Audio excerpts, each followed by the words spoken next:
Masaya talaga mga idol kapag ganito po tayong lahat. Simple lang ang ating ulam at masayang hapunan. Siyempre, kasama yung buong pamilya mga idol sa pagkainan. Hello po mga idol, magandang gabi po. Kamusta po tayong lahat? Andito naman po si Parikoy. Isang ama ay magluluto naman at maganda ng ulam para sa buong pamilya upang makakain sila ng masarap na ulam mga idol. Kaya ngayong gabi nagluto po ako ng sinabawang isda na maraming gulay. Masarap kasi kumain mga idol kapag maraming gulay at mainit pa yung sabaw. Nakabili tayo ng isda sa halagang 100 peso isang piraso. Sobrang mahal talaga ngayon ng isda mga idol pagkatapos lang ng bagong taon. Iwan ko mga idol bakit kaya nagmahal ngayon at ito lang nabili ko. Hindi ko alam kung ano pangalan ng isda na ito. At paki-comment na lang po mga idol para alam ko rin. At salamat pala sa lahat ng mga baguhang followers ko. Welcome na welcome po kayo dito sa page namin mga idol. Ito, natapos na rin tayo sa paggayad ng mga ricado. At ilalagay na natin mga idol kasi nga po nagpapakulo tayo ng tubig at kumulo na po yan. At syempre mga idol ay presko po tayo. Naligo kasi tayo mga idol. Sobrang init kasi. At pagkatapos ng ilang minuto ay kumulo na po yung ricado. At ito ilalagay na natin yung isda mga idol.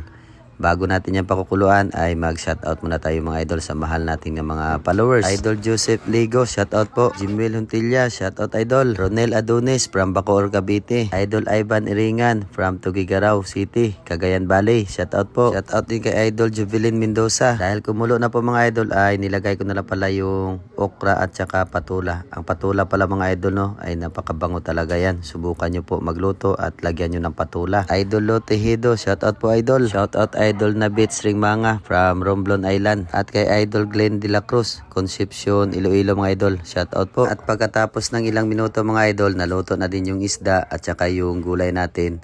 Ito ay sunod na natin yung alugbate. Napakasarap po yan mga idol. Paborito ko din yan. At siyempre, tikman din natin mga idol kung ang lasa.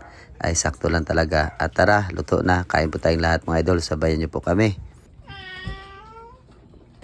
Lord, salamat sa pagkaon. Gracias, gihatag. Amen. Kain po tayong lahat mga idol. Ito, nagpiga tayo ng dalawang sili. Kasi masarap kasi mga idol, may anghang konti. Sino po yung mahilig sa sili dyan na lagyan yung sabaw? Kasi nga po mga idol, tayo ay mahilig din. Ito, napakasayang hapunan talaga mga idol. Nagkikwentuhan kami lahat dito habang kumakain. At siyempre, busog na naman yung aking munting pamilya mga idol sa luto natin na simple lang at sobrang sarap at napakasustansya po. At shoutout ako sa lahat ng mga OFW. Maraming salamat talaga sa supportan niyo mga idol. At trabador ng Pinas, kagaya ko lagi po tayong mag-ingat. Ay, napakasarap. Napadami talaga yung kain namin mga idol. At hanggang dito na lang po yung video natin mga idol. Maraming salamat sa panonood. Paki-share na rin ang video namin mga idol at paki-comment na rin kung saan talaga umabot na lugar yung video namin mga idol. Ingat po tayo palagi. God bless.